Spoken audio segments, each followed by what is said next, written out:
जय मसीह मण्डली परिवार साथै आदरणीय दर्शकवृन्द, आज मैले सफल वैवाहिक जीवन नाम गरेको वचन लिएर आएको छु। कलसीको पुस्तक 3 अध्यायको 18 र 19 पद पढेर आजको वचनको थालनी म गर्न गइरहेको छु। धर्मशास्त्रको यस खण्डमा यस प्रकारले लेखिएको छ, पत्नी हो प्रभुको दृष्टिमा सुहाउँदो गरी आफ्नो पतिहरूका अधीनमा बस। पति हो आफ्ना पत्नीहरूलाई प्रेम गर र तिनीहरूप्रति कठोर नहो। पवित्र बाइबल धर्मशास्त्रको यस खण्डमा पत्नीले पतिलाई आदर गर्नुपर्छ, यानि अधीनतामा बस्नुपर्छ भनिएको छ भने पतिले आफ्नो शरीरलाई जस्तै पत्नीलाई प्रेम गर्नुपर्छ भने चाहिँ बाइबल धर्मशास्त्रमा एक सफल वैवाहिक जीवन जिउनको लागि चाहिँ यी दुईटा सिद्धान्त अपनाएको हुनुपर्छ भने चाहिँ धर्मशास्त्रमा स्पष्ट गरिएको छ। र पवित्र बाइबल धर्मशास्त्रको सुरुवातदेखि नै, यानि सृष्टिको सुरुवातदेखि नै परमेश्वरले पुरुष र स्त्री गरेर चाहिँ सृष्टि गर्नुभयो। यसको अर्थ उहाँले केटा मान्छे केटी मानिसले बिहा गरून् भन्ने उहाँको इच्छा हो। र पति पत्नीको जो दाम्पत्य जीवनबाट नै परमेश्वरको सृष्टि थामिने पनि गर्दछ। प्रिय दाजुभाइ दिदीबहिनीहरू, र आदमलाई हव्वा उहाँले सृष्टि गरेर दिनुभयो र उहाँबाट सृष्टिमा मानिसहरू फिजाएर पनि जानुभयो भनेर बाइबल धर्मशास्त्रले स्पष्ट गरेको छ। र वैवाहिक जीवन चाहिँ एउटा एकदमै आशिषित जीवन हो भनेर बाइबल धर्मशास्त्रले बताएको छ भने दुष्ट आत्माले वैवाहिक जीवनमा मौका पाएको कारणले गर्दाखेरि वैवाहिक जीवनलाई चाहिँ एकदमै अप्ठ्यारो जीवन, फलाम चपाउनु परेको जस्तो जीवन, त्यो प्रकारको अवस्थामा दुष्ट आत्माले बनाएको छ। जब पत्नी पतिको अधीनता मन पराउँदिनन्, जब पतिले आफ्नो श्रीमतीलाई आफ्नो शरीरलाई जस्तै प्रेम गर्नुहुन्न, यो अवस्थामा वैवाहिक जीवनमा चाहिँ दुष्ट आत्माले मौका पाउँदछ र वैवाहिक जीवन चाहिँ एकदमै गाह्रो बनेर जान्छ र यो चाहिँ फलामलाई हावामा अड्याउनु जस्तै, यानि फलाम चपाउनु जस्तै हुन जान्छ भनेर चाहिँ बताइन्दछ। र हामीले यो फलाम हावामा उड्ने कुराहरू सम्बन्धी गर्दै गर्दाखेरि मलाई यो प्रकारको कुराहरूको याद आउँदछ कि संसारमा हावामा उड्ने जहाज, फलामको जहाज बनाउनको लागि परमेश्वरले ज्ञान दिनुभएको कोही व्यक्तिहरूबाट सुरु भयो। हामीले अध्ययन गर्दाखेरि हामीले सुनेका छौँ राइट ब्रदर्स उहाँहरूले चाहिँ हवाईजहाजको आविष्कार गरे भनेर चाहिँ हामीले सुनेका छौँ। र पास्टर मिल्टन राइटको छोरा 2 जना उहाँहरूले चाहिँ हवाईजहाजको आविष्कार गर्नुभयो। र उहाँहरूले हवाईजहाजको आविष्कार गर्नुहुँदाखेरि अप्ठ्यारो अवस्था चाहिँ के थियो भने यो त हावामा फलामलाई उडाउनु पर्ने, तर्याउनु पर्ने कुराहरू थियो। र उहाँहरूले यही कुराहरू सम्बन्धी लिएर जानुभयो। आफ्नो बुवा आमा लगायत चर्च परिवारले पनि उहाँहरूको लागि निश्चय नै प्रार्थना गर्नुभयो।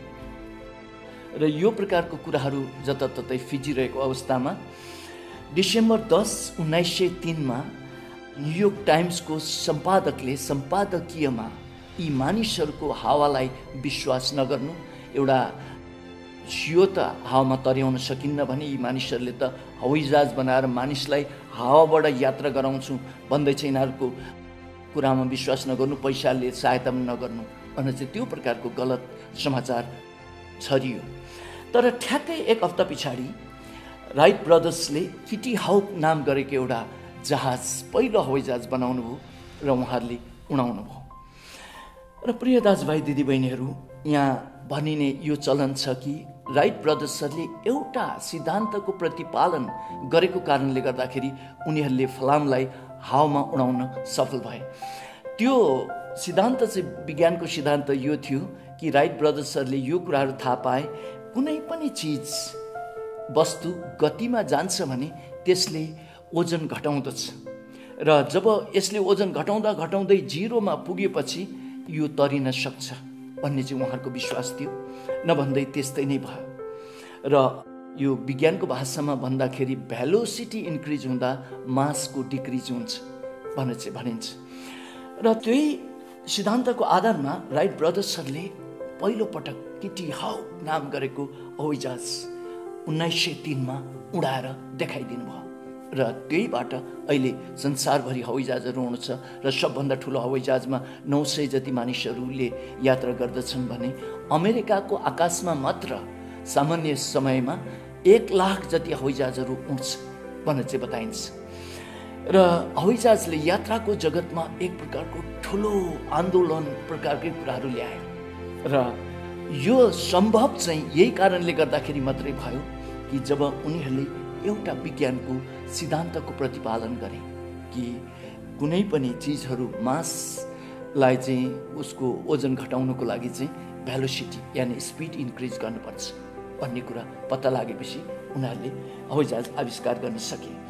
भने जस्तै पवित्र बाइबल धर्मशास्त्रले श्रीमती श्रीमानको अधीनतामा बस्दिनु भयो, यो सिद्धान्त प्रतिपालन गर्नुभयो र श्रीमानले श्रीमतीलाई आफ्नो शरीरलाई जस्तै प्रेम गर्नुभयो भने वैवाहिक जीवन जस्तो सुन्दर जीवन अरू कुनै पनि छैन भनेर चाहिँ बाइबल धर्मशास्त्रले बताएको छ र परमेश्वरले वैवाहिक जीवन उहाँ स्वयं परमेश्वरले सुरु गर्नुभयो र विवाह चाहिँ अदनको बगैँचामा आदम र हावाको सबभन्दा पहिलोचोटि त्यहाँ विवाह भएको थियो भनेर पनि बाइबल धर्मशास्त्रले बताउँदछ र परमप्रभु परमेश्वरले फल्दै फुल्दै वृद्धि हुँदै जाओ भनेर त्यस प्रकारले आशीर्वाद पनि दिनुभयो र वैवाहिक जीवन चाहिँ एकदमै आशिषित जीवन हो।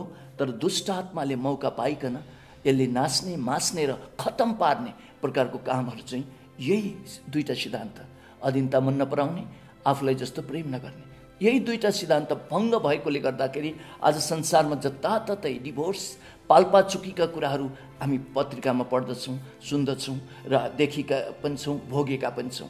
त्यो प्रकारको भएको छ र अहिले युरोपको एउटा देश छ जुन सानो देश हो, लक्जमबर्ग भन्ने देश, त्यसमा 87% यो डिभोर्स रेट छ।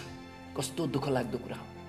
तर परमेश्वरको यो पाल्पाचुके होस् भन्ने चाहिँ इच्छा छैन प्रियहरू।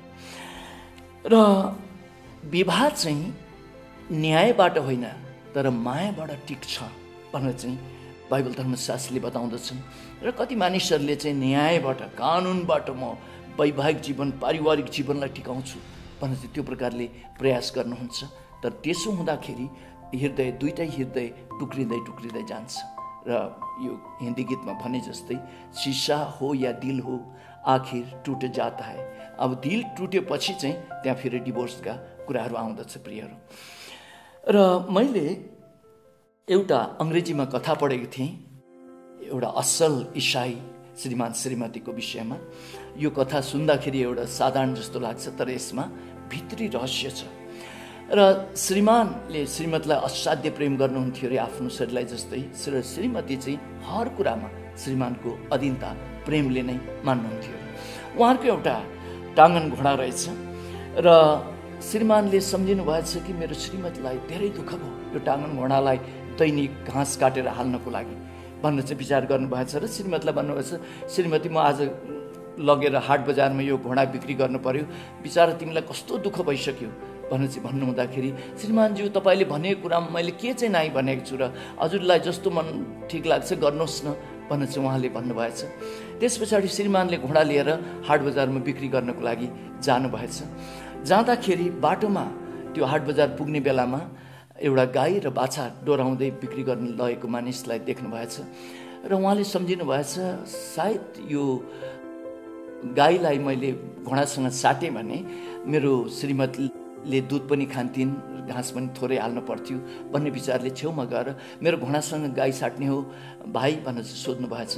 म त साट्छु तर तपाईँको 80,000 जति पर्ने घोडा र मेरो 25,000 पर्ने गाईसँग साट्नु होला त भनेर चाहिँ उहाँले भन्नुहुँदाखेरि साट्छु, मेरो श्रीमतीलाई मनपर्ने चिजको लागि म जे पनि गर्न तयार छु भनेर चाहिँ उहाँले भन्नुभएछ। त्यसो साटौँ भनेर चाहिँ उहाँले साट्नु भएछ र गाई र बाछालाई उहाँले डोराउँदै घरतिर फर्किँदै आउनु हुँदाखेरि उहाँले एउटा बाख्रा र दुईटा पाठाहरू तान्दै हाट बजारमा बिक्री गर्न लग्दै गरेको एउटा आइमाई मान्छे देख्नु भएछ र उहाँले यसो सम्झिनु भएछ यो गाईलाई पनि मेरो श्रीमतीले घाँस काटेर हाल्नु दुःखै हुन्छ, यो बाख्राको दुधले मेरो श्रीमतीलाई पुगिहाल्छ, आखिरी यो बाख्रासँग पो गाई साट्नु पर्यो भनेर चाहिँ उहाँले सम्झिनु भएछ र त्यो नजिकमा गएर चाहिँ उहाँले भन्नुभएछ मेरो गाई र बाछासँग तपाईँको बाख्रा र पठेक्रा साट्ने हो भनेर चाहिँ सोध्नु हुँदाखेरि म त साट्छु तर तपाईँले साट्नु होला र तपाईँको धेरै महँगो दामको चिज, मेरो सस्तो दामको चिजमा म साट्छु, मेरो श्रीमतीलाई को लागि म जे पनि गर्न तयार छु भनेर चाहिँ उहाँले भन्नुभएछ।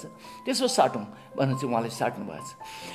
र बाख्रा र त्यो दुईवटा पठेक्रा तानेर आउँदै गर्नु हुँदाखेरि उहाँले एउटा रातो भाले च्यापेर हाट बजारमा बिक्री गर्न जाँदै गरेको एउटा मानिसलाई देख्नु भएछ र उहाँले यसो सम्झिनु भएछ, ओहो मेरो श्रीमतीको हातमा त घडी पनि छैन र यो भालेले त एका बिहानै कुखुरी कहाँ गरेर चाहिँ बास दिन्छ, मेरो श्रीमतीलाई साह्रै सहायता हुन्छ।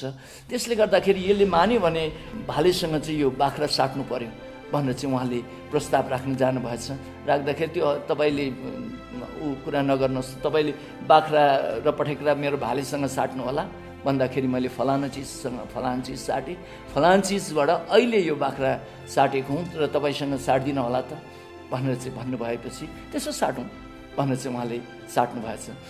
र भाले च्यापेर घरतिर फर्किँदै गर्नु हुँदाखेरि एकजना आइमी मान्छेले 2 किलो जति काँचो आँप प्लास्टिकमा बोकेर चाहिँ हाट बजारमा बिक्री गर्न जाँदै गरेको उहाँले देख्नु भएछ र उहाँले यसो सम्झिनु भएछ, ओहो मेरो श्रीमतीलाई त यो आँपको अचार त साह्रै मनपर्छ, मैले यो भालेसँग काँचो आँप साटेँ भने त मेरो श्रीमती कति खुसी होलिन् खाना खाँदाखेरि भनेर चाहिँ उहाँले त्यो सम्झिनु भएपछि उहाँ चाहिँ त्यो काँचो आँप लिएर जाँदै गर्ने महिला भएको छेउमा गएर चाहिँ प्रस्ताव राख्नु भएछ, मेरो रातो भालेसँग तपाईँको आँप साट्ने हो भनेर। र तिनले भनेछन् तपाईँले साट्नु होला, तपाईँको भालेलाई कति पर्छ, मेरो त यो यति जाबो आँपलाई के नै पर्छ र भनेर चाहिँ उहाँले यसरी उत्तर दिनु हुँदाखेरि के कुरा गर्नुहुन्छ बहिनी, मैले घोडाबाट गाई साटेँ, गाईबाट बाख्रा साटेँ, बाख्राबाट यो भाले साटेर अहिले तपाईँसँग मैले यो भालेबाट आँप साट्नु मेरो लागि कुन ठुलो आइतबारको कुरा हो भनेर चाहिँ उहाँले त्यसरी भन्नु हुँदाखेरि म त साट्छु भनेर चाहिँ तिनले भनेछन्। तर त्यहाँ बाटोमा हिँड्दै गर्ने 2 जना मान्छेले पनि ठ्याक्कै सुनेछन् र उनीहरूले भनेछन् कि आज भने यसको श्रीमतीले यसलाई खतम पार्यो भनेर चाहिँ उहाँहरूले मुखैले भनिदिइहाल्नु भएको छ। भन्दाखेरि उहाँले पनि सुनिहाल्नु भएको छ। उहाँ फनक्क उनीहरूतिर फर्केर तपाईँहरूको श्रीमती जस्तो मेरो श्रीमती हुनुहुन्न, मेरो श्रीमतीले चाहिँ कहिले पनि मैले गरेको व्यवहारमा तिनले दखल दिँदिन भनेर चाहिँ उहाँले भन्नु हुँदाखेरि ती 2 जना मान्छेले भनेछन्, तपाईँको श्रीमती स्वर्गदूत नै भएर चाहिँ ठपक्कै पृथ्वीमा आएको हो भने पनि आज चाहिँ तपाईँलाई बाँकी राखेन लु बाजी, यो यस कुराको लागि त बाजी नै हो भनेर चाहिँ उहाँहरूले भन्नुभएको छ। लु बाजी ठोकौँ नि त भन्दाखेरि दुवै पक्षबाट चेक बुक बोक्नु भएको रहेछ, निकालेर 1-1 लाखको बाजी ठोक्नु भएको छ। र गएर तपाईँले श्रीमतीलाई भन्न नपाउने, हामीसँगै जानुपर्ने र यी सबै कुराहरू वर्णन गर्दाखेरि तिनले अझै पनि खुसी भइन् भने हाम्रो 1 लाखको चेक तपाईँको हो भनेर चाहिँ भन्नुभएपछि लु ठिक छ भनेर चाहिँ उहाँहरू त्यसरी जानुभएछ। जाँदा जाँदै ठ्याक्कै श्रीमतीले परबाट देखिन्छन् एउटा राम्रो हरिणी जस्तै ब्रुक ब्रुक उफ्रिँदै गएर आएछन्। श्रीमानज्यू तपाईँले घोडा बेच्नु हो भनेर चाहिँ सोधिन्छन्। हेर न प्यारी, मैले घोडालाई गाईसँग बेचेँ, गाईलाई बाख्रासँग साटेँ, बाख्रालाई फेरि रातो भालेसँग साटेँ, रातो भालेलाई यो आँपको अचारसँग यो आँपसँग साटेँ भन्दा मेरो श्रीमान कस्तो राम्रो मेरो श्रीमान भनेर 2 गालामा पपी गरिओरी पाहुनाहरू पनि ल्याउनु भएको, उहाँहरूलाई पनि म खाना पकाइहाल्छु, यसको अचार पनि बनाइहाल्छु ल श्रीमानज्यू भनेर चाहिँ त्यो आँपको जो पोका लिएर श्रीमती कुदिहालेछिन्। र यतापट्टि त्यो श्रीमानले फर्केर ती 2 जनालाई भनेछन्, मैले तपाईँहरूलाई भनेको होइन त, अब त्यो 1 लाखको चेक ल्याउनुहोस् भनेर चाहिँ उसले 1 लाखको चेक पाएछ। र प्रिय दाजुभाइ दिदीबहिनीहरू, यो कथा सुन्दाखेरि एउटा खेलाइँची जस्तो लाग्दछ। यद्यपि यो कथामा श्रीमानले जे कुराहरू विचार गर्नुभएको छ, श्रीमतीको भलाइको कुरा उहाँले विचार गरेर उहाँको दिमाग ठिक प्रकारले नचलेको जस्तो देखिए तापनि तर हरेक कुराहरू जे गर्नुभएको छ श्रीमतीको भलाइको लागि उहाँले कुराहरू गर्नुभएको देखिँदछ। र श्रीमतीले जे कुराहरू उहाँको अपरिपक्वतामा बेठिक प्रकारले गरेर लगेको जस्तो देखिए तापनि श्रीमानको अधीनता मन पराएको देखिँदछ, जसको परिणामस्वरूप उनीहरूले त्यो गुमाइसकेको 80,000 जति पर्ने घोडाको पैसा गुमाइसकेको पनि 1 लाखको चेक फेरि फिर्ता पाउनुहुन्छ। त्यसले गर्दाखेरि जब श्रीमती श्रीमानको अधीनता मन पराउनुहुन्छ प्रेमैले र श्रीमानले श्रीमतीलाई प्रेमैबाट कर्म परेर होइन आफ्नो शरीरलाई जस्तो नै श्रीमतीलाई प्रेम गर्नुहुन्छ, यस अवस्थामा प्रभुले त्यो परिवारलाई आशीर्वाद दिनुहुन्छ।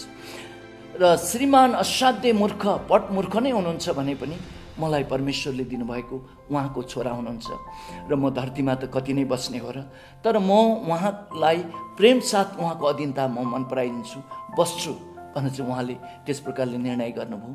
र श्रीमानले श्रीमती जस्तो सुकै पटमूर्ख भए पनि परमेश्वरले दिनुभएको उहाँको छोरी हुनुहुन्छ र उहाँलाई म जिन्दगी रहनु जेलसम्म आफ्नो शरीरलाई जस्तो नै म प्रेम गर्छु भनेर चाहिँ यो प्रकारको सिद्धान्त दुवै पक्षबाट लिएर गएको खण्डमा त्यहाँ शैतानले मौका पाउँदैन र स्वर्गमा पनि तपाईँलाई आशीर्वाद हुनेछ र धरतीमा पनि सफल वैवाहिक जीवन हुनेछ भन्दै म टेकदाल आजको वचनबाट बिदा हुन्छु। जय मसीह।